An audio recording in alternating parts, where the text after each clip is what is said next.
আমেরিকার পক্ষ থেকে যে দাবি করা হচ্ছে যে ইরান তাদের ইউরেনিয়াম দিয়ে দিতে রাজি হয়েছে, প্রশ্ন ওঠে না, একেবারেই কমপ্লিটলি।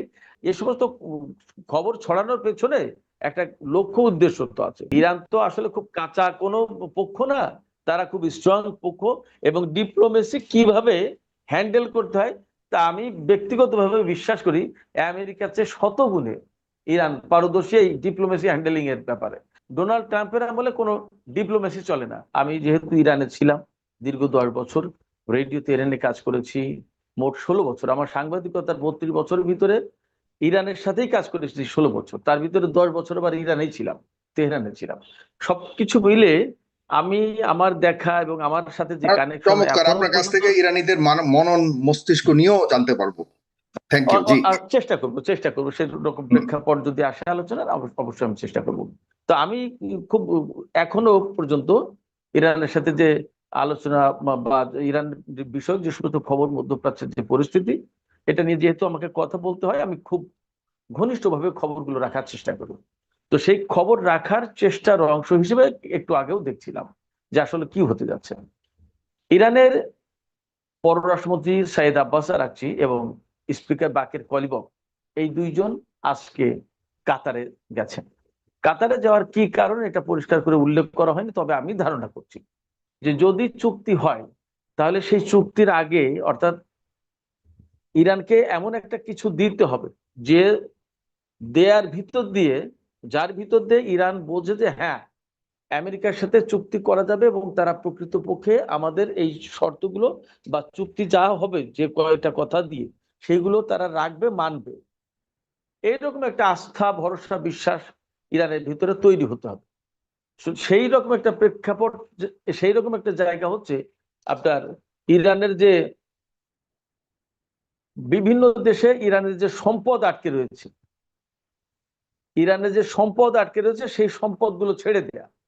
হুম। তো আমরা 2015 সালে যখন ইরান এবং 6 জাতি গোষ্ঠীর মধ্যে চুক্তি হয়েছিল, পরমাণু চুক্তি, তখন কিন্তু বিভিন্ন দেশে যে সমস্ত সম্পদ আটকে ছিল সেই আটক সম্পদ ছেড়ে দেওয়ার পরে কাতারের মাধ্যমে ইরান সেইগুলো হাতে পেয়েছিল।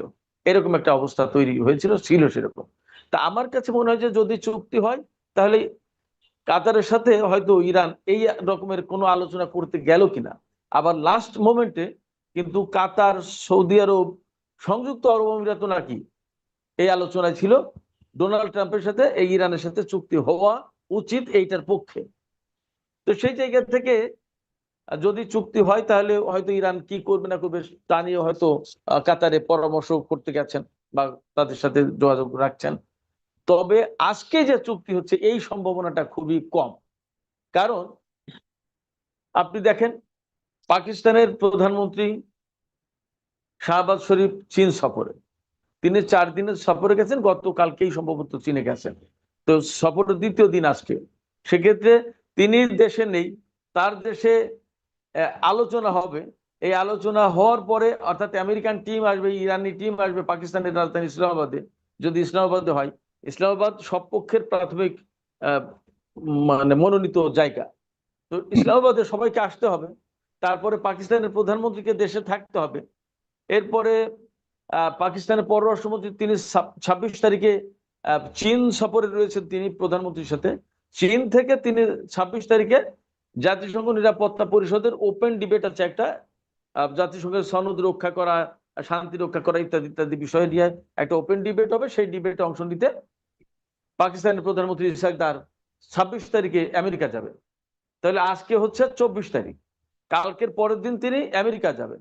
তো আজকে ইসহাক দার 25 তারিখ। হ্যাঁ। পররাষ্ট্রমন্ত্রী জি। আজকে 25 তারিখ, সরি, আজকে হুম। 25 তারিখ, তাহলে আগামীকালকে তিনি আমেরিকা যাচ্ছেন। তো পাকিস্তানের পররাষ্ট্রমন্ত্রী পাকিস্তানে নেই, পাকিস্তানের প্রেসিডেন্ট নেই, সরি প্রধানমন্ত্রী নেই, তারপর আরো গুরুত্বপূর্ণ কর্মকর্তারা নেই। এই অবস্থায় কিভাবে চুক্তি হয়, আজকে এই চুক্তি হবে কিভাবে সম্ভব? এই কথা বলছেন মার্কো রুবিও যে হয়তো আজকের ভিতরে একটা চুক্তি হবে। আমরা মানে উনি উনি উনার প্রত্যাশার কথা বলেছেন যে ইরান হয়তো আজকেই একটা চুক্তিতে বসে দেবে, এরকম একটা আশা তিনি করেন। কিন্তু আসলে এটা তো পসিবল না, এটা আরো সময় লাগবে। শুধু তাই না, এটা তো শুধু সময়ের ব্যাপার বললাম, আর ভেতরে যে সমস্ত গ্যাপ রয়েছে দুই পক্ষের ভেতরে, সেই দুই পক্ষের গ্যাপ তো ব্যাপক। আপনি যেটা বলছিলেন শুরু থেকেই যে যদি চুক্তি না করে ইরান তাহলে তাকে মানচিত্র থেকে মুছে ফেলা হবে, এটা সেটা। আমি একটা খবর দেখছিলাম, ডোনাল্ড ট্রাম্প বলছেন যে আমি বারাক ওবামার আমলের মতো খারাপ চুক্তি করব না, আমার যে চুক্তি সেই চুক্তি হবে গ্রেট একটা ডিল এবং একটা মিনিংফুল একটা ডিল। তো গ্রেট এবং মিনিংফুল ডিল যদি হয় তাহলে তার মানে তার প্রত্যাশা পূরণ হয়েছে এরকম একটা ডিল। তো তার প্রত্যাশা পূরণ হওয়ার পাশাপাশি অপর পক্ষ যে ইরান, তাদেরও তো প্রত্যাশা পূরণ হওয়ার প্রশ্ন আছে। তাদের প্রত্যাশা পূরণ না হলে তো ইরানও সে চুক্তি করবে না। ডোনাল্ড ট্রাম্পের আশা মতো চুক্তি যদি না হয় তাহলে সেই চুক্তি যেমন সই হবে না, তেমনি ইরানের প্রত্যাশা মতো চুক্তি না হলেও তো ইরান সই করবে না। তাহলে চুক্তির সম্ভাবনা কতটুকু এখনো পর্যন্ত, সে প্রশ্ন কিন্তু থেকে গেল। এছাড়া ইরানের পক্ষ থেকে আজকেও পরিষ্কার করে ইরানের পররাষ্ট্র মন্ত্রণালয়ের মুখপাত্র ইসমাইল বাকাই তিনি পরিষ্কার করে বলেছেন যে এই যে সম্ভাব্য যে চুক্তি হতে যাচ্ছে বা হবে, সম্ভাব্য যে চুক্তি, তার দুটো স্টেজ থাকছে, ফেজ থাকছে দুটো। ফার্স্ট ফেজে থাকছে আপনার যুদ্ধ বন্ধ। কিন্তু কিন্তু আমি সিরাজ ভাই একটু জানতে চাই, আজকে এতটা কনফার্ম কেন হলো এবং এতটা নিশ্চয়তার সাথে কোন ভিত্তিতে বলছে যুক্তরাষ্ট্র বা ওয়াশিংটনের পক্ষ থেকে মার্কো রুবিও এবং ডোনাল্ড ট্রাম্প যে রোববারের মধ্যেই চূড়ান্ত চুক্তি হতে যাচ্ছে এবং হবে, এতটা কনফিডেন্স কোত্থেকে আসলো? অন্যদিকে ইরানের পক্ষ থেকে এরকম কোনো ইঙ্গিত আপনি কোনো না কোনো মাধ্যমে পেয়েছেন কিনা একটু জানতে চাই। আর ইরানের ইউরেনিয়াম যে পুরো প্রসেসটা হস্তান্তর করা হবে এরকম একটা নিউজ আজকে একদম নিশ্চয়তার সাথে দিয়েছে পশ্চিমা জি, মিডিয়া, বিশেষ করে যুক্তরাষ্ট্রের পক্ষ থেকে। এরকম কোনো কথাবার্তা কি আমি আসলে হয়েছে কিনা? হ্যাঁ। ঠিক আছে, আমি খুব ক্লিয়ারলি বলছি। প্রথম কথা হচ্ছে যে আহ, চুক্তি যে এরকম হচ্ছে এই কথা কিভাবে নিশ্চিত হলো আমেরিকা, সেটাই তো প্রশ্ন আপনার। আসলে এইরকম কথা ডোনাল্ড ট্রাম্প এর আগে বহুবার বলেছেন এবং তিনি নিজেকে খুব বেশি হালকা করে ফেলেছেন এই ধরনের কথাবার্তা বলে বলে এবং আজকে যে কথা বললেন এই কথা বলেও তিনি বিশ্বের কাছে নিজেকে এবং তার প্রশাসনকে হালকা করে ফেলবেন, আমি শতভাগ নিশ্চিত। কারণ ইরানের পক্ষ থেকে এখনো বলা হচ্ছে, ইসমাইল বাকাই আমি যে কথা বলছিলাম সেখানেই গেলে আপনি উত্তর পেয়ে যাচ্ছেন। ইরানের পররাষ্ট্র মন্ত্রণালয়ের মুখপাত্র ইসমাইল বাকাই পরিষ্কার করে বলেছেন যে হরমুজ প্রণালী ওপেন করা, কোন শর্তে কোন ভাবে ওপেন করা হবে, আর পরমাণু নিয়ে আলোচনা, এই দুটো হবে সেকেন্ড ফেজে। ফার্স্ট ফেজে শুধুমাত্র যুদ্ধ বন্ধ এবং ইরানের অর্থ ছাড়, ইরানের যে আটকে থাকে অর্থ, এই অর্থগুলো ছাড় করতে হবে, নাম্বার ওয়ান। নাম্বার টু হচ্ছে যে ইরান লেবানন সহ এই অঞ্চলে আমেরিকা এবং ইসরায়েল যেখানে যেখানে যুদ্ধ করছে সেই সমস্ত জায়গায় প্রত্যেকটা জায়গায় যুদ্ধ বন্ধ করতে হবে। এই দুটো বিষয় হচ্ছে প্রথম দফার সমঝোতা। এই সমঝোতা হলে এই এরপরে 30 দিন বা 60 দিন সময় পাবে। এই সময়ের ভেতরে আলাপ আলোচনা করে এইবার পরমাণু এবং আপনার হরমুজ প্রণালী ওপেন করা, এই দুটো বিষয়ে আলোচনা হবে। এখন আহ, আমেরিকার পক্ষ থেকে যে দাবি করা হচ্ছে যে ইরান তাদের ইউরেনিয়াম দিয়ে দিতে রাজি হয়েছে, প্রশ্ন ওঠে না একেবারেই কমপ্লিটলি। ইরানের সর্বোচ্চ নেতার পক্ষ থেকে যেমন পরমাণু বোমা বানানোর তাহলে নিশ্চিত এটা তাহলে ঘোষণা এটা করা একদম পুরো দায়িত্বশীল গণমাধ্যমে কিভাবে আসলো? না না, দায়িত্বশীল গণমাধ্যম, ধরুন যে ডোনাল্ড ট্রাম্প যদি বলে যে আমরা এই কথা বলছি, ইরান আমাদেরকে এটা দিয়ে দেবে, হয়তো ট্রাম্পের উদ্ধৃত করে দায়িত্বশীল গণমাধ্যম খবর দিল, জাস্ট লাইক দ্যাট, এর চেয়ে বেশি কিছু না।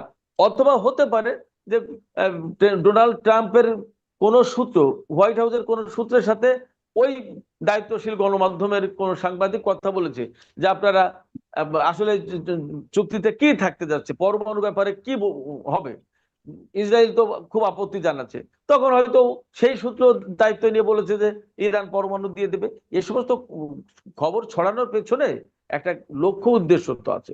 সেই লক্ষ্য উদ্দেশ্যটা হচ্ছে ইরানের উপরে ব্যাপকভাবে একটা সাইকোলজিক্যাল প্রেসার ক্রিয়েট করা, মানে দিয়ে দিচ্ছে, হচ্ছে, হয়ে যাচ্ছে, এরকম একটা আবহ তৈরি করে, একটা ফ্লেভার ছড়িয়ে দেওয়া।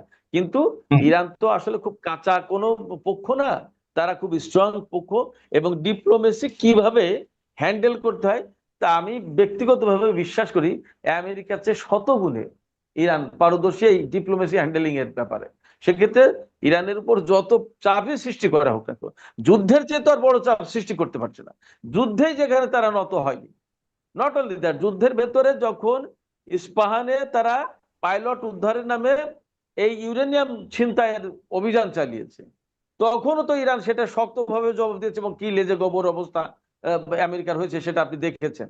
তাদের সেখানে বিমান, ড্রোন, হেলিকপ্টার ধ্বংস হয়ে একেবারে ছেঁড়াবেড়া অবস্থা, খুব বাজে অবস্থা। এই বাজে অবস্থাও করে দিয়েছে তো ইরান। তার মানে যুদ্ধের চেয়ে বড় চাপ তো আর সৃষ্টি করতে পারবে না আমেরিকা ইরানের উপরে।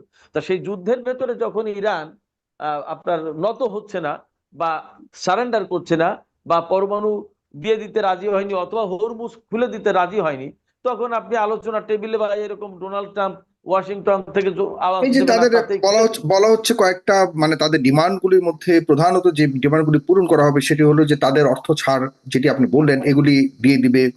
তারপরে অবরোধ তুলে নিবে, আপনার এই যে তাদের ইরানের চারপাশে যে নৌ অবরোধ সেটিকে তুলে নিবে। এই কয়েকটি চাহিদা পূরণের মাধ্যমে ইরান থেকে ইউরেনিয়াম সরিয়ে নিবে আর হরমুজ প্রণালী খুলে দিবে, এই ধরনের একটা স্টেটমেন্ট আর নেগেটিভ আমি আজকে পত্রিকায় দেখলাম। না, এই কথাটাই তো বলছে ইরান, যে আপনি পরমাণু কর্মসূচি বন্ধ করে দেবেন, হুম। এনরিচড ইউরেনিয়াম আপনি নিয়ে নেবেন। এইটা নিয়েই তো আলোচনা হচ্ছিল।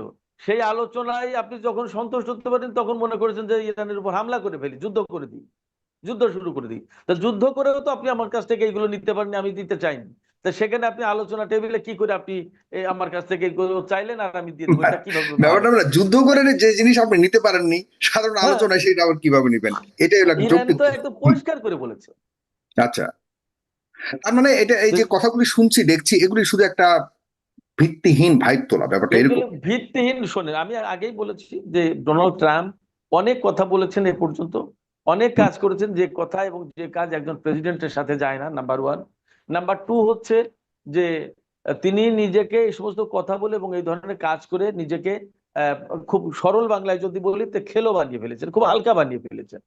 কেমন হুম। ইন্টারন্যাশনাল অ্যারেনাতে আমেরিকার প্রেসিডেন্টের যে ভাবমর্যাদা থাকার কথা, তার কিছুই তো নেই। এবং শুধু তাই না, ডোনাল্ড প্রশাসনের কোনো ব্যক্তি, আমি আগের বারও দেখেছি, এখনো দেখছি, এবং এবং আমি বরাবরই বলে আসছি, ডোনাল্ড ট্রাম্প প্রশাসনে কোনো ডিপ্লোমেসি চলে না।